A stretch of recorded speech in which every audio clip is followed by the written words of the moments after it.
Welcome to Sense of Style. While I think it's really important to dress well, I can't think of too many times I've been truly blown away, captivated by a woman who is dressed to the nines. I mean, it's appealing, it's attractive, it's charming, but blown away? I think for that it requires something a little bit extra. The sense of smell is our most primal sense.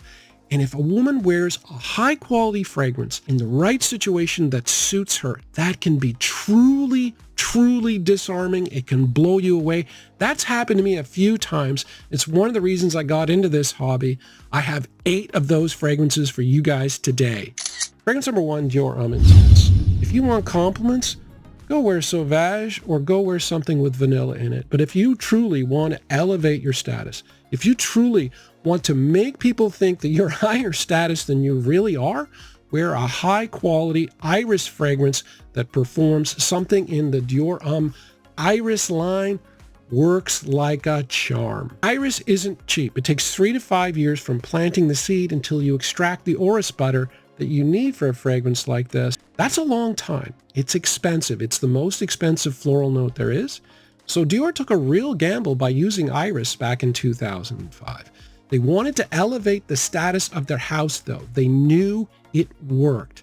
And they pulled it off. Like Dior is now a huge house. Then Prada followed. Then Givenchy followed. And even houses like Armani now will give you iris because it works.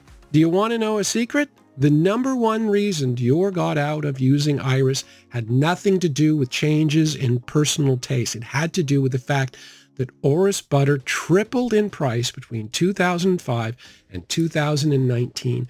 It was too expensive for them, and that's why the EDT, it's gone. It's been replaced with a more woody formula.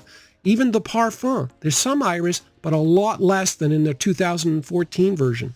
This is the only one that we've still got, and we are so lucky to have it. The price went up for a couple of reasons. One of them was demand. Iris was so successful, it elevated the status of so many houses that everybody wanted to use it. The second reason was climate change.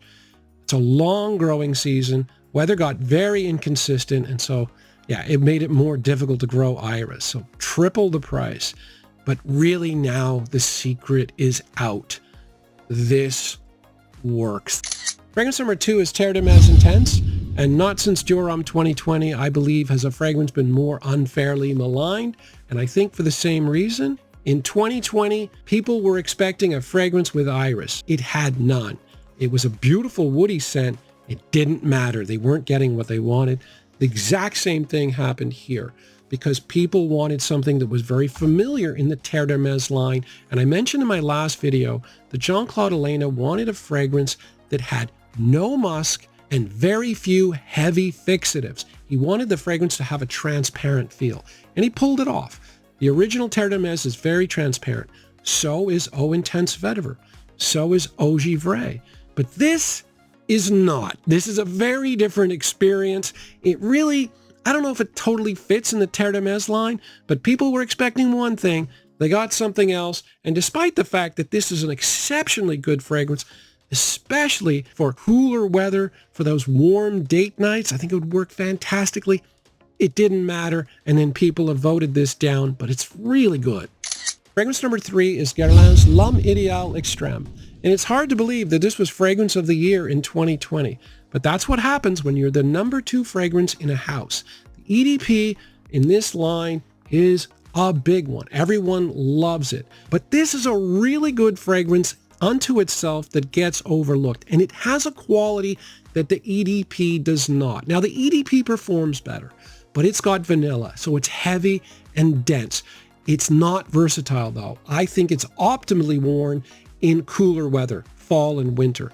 This one does not have vanilla. It gets its sweetness from a plum note, so it's lighter, and therefore it's more versatile. I think you can wear this. The optimal time is pretty much any time except for summer during the day, because it's a transparent, a fairly light fragrance. It's sweet, but it's got a light quality that I think would work in a lot of different situations. It's a spicy plum fragrance. You're going to get the plum, you're going to get cinnamon, you're going to get tobacco, and you're going to get pink pepper.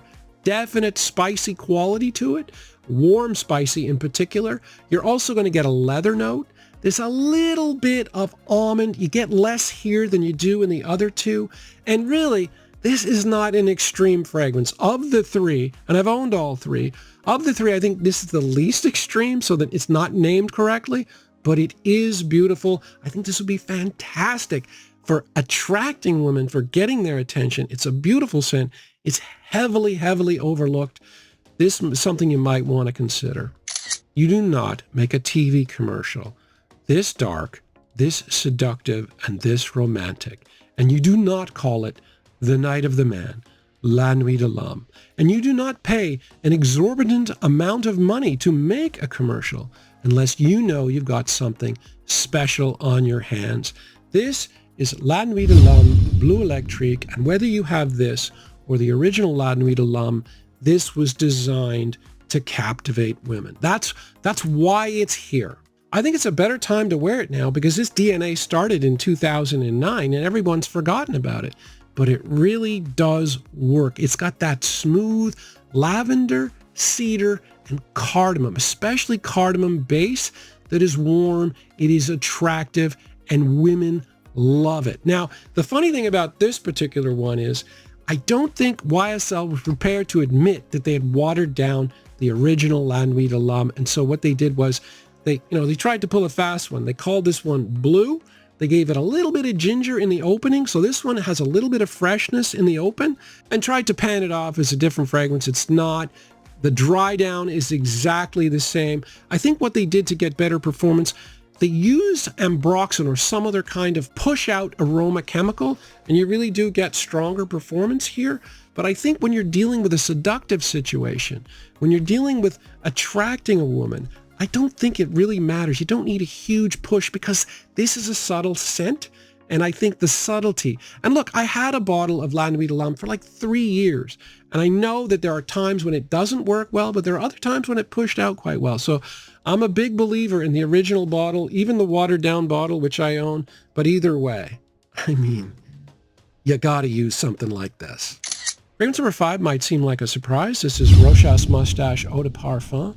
This is a $30 fragrance for 75 milliliters of this, but it is really a seductive scent that I think would work really well. Now, this is often seen as a clone of YSL Tuxedo, and I do think they were trying to clone it, but there are a lot of differences as well. For instance, the original Tuxedo had a lot of patchouli. I don't get any patchouli in this.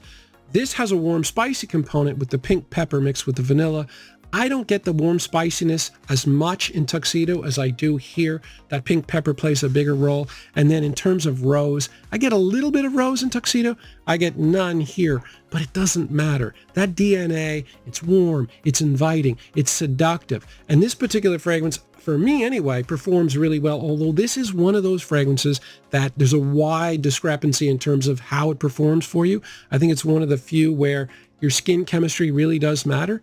For me, it's like 8 hours and like a couple hours of really solid projection, but I know there are people out there it doesn't perform well for. I do think most people, it performs well for most, but either way, like if you're looking for something seductive and truly captivating for women at a reasonable price, I think this is where it's at.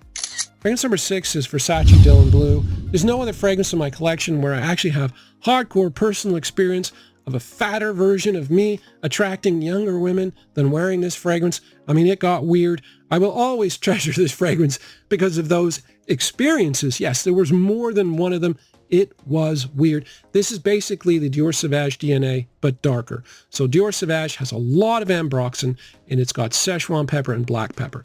This has a lot of ambroxan. It's got black pepper, but it's got some incense, making it a little bit darker. I don't know about smokiness, but definitely a little bit darker. That's why it's in a dark blue bottle.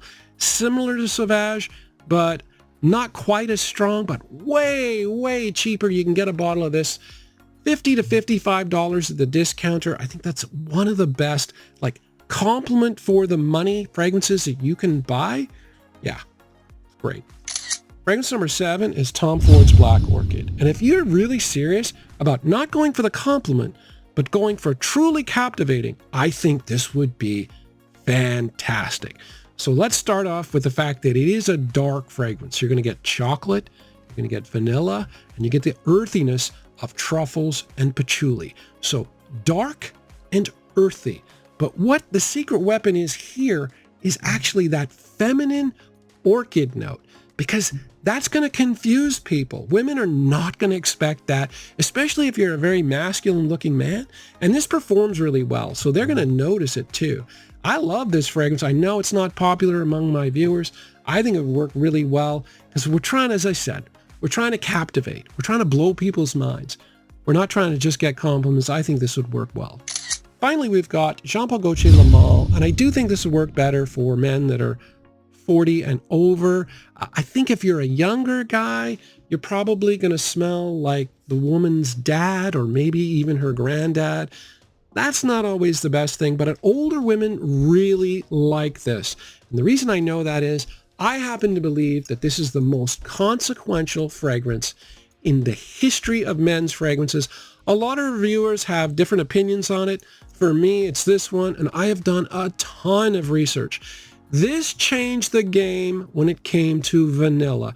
And Lord knows there's a lot of vanilla around. This was the first very, very heavy vanilla fragrance. It came out in 1995. It was new. It was a huge hit. Jeremy Fragrance, even back in 2018, 2019, wouldn't stop talking about this.